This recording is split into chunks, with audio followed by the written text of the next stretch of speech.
Tak boleh kalah dari Gibran, pesan JK saat turun gunung, dukung Caimin. Kehadiran Yusuf Kala pada konsolidasi relawan Amin di Surabaya menjadi daya tarik tersendiri.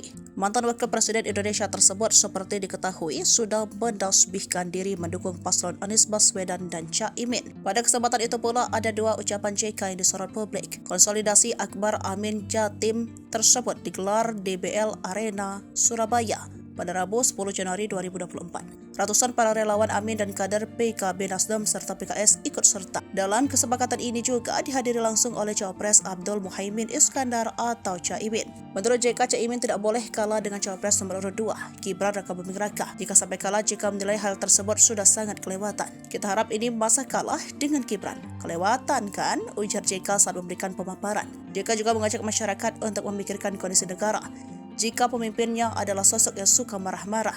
Awalnya JK menyinggung tentang pedoman memilih pemimpin di dalam agama Islam, yakni mengacu kepada sifat Nabi Muhammad SAW. Beberapa sikap tersebut antara lain amanah, tablik, jujur, dan cerdas. Jika merujuk kepada sifat-sifat itu, maka menurut JK, Capres Anies Baswedan adalah yang paling ideal.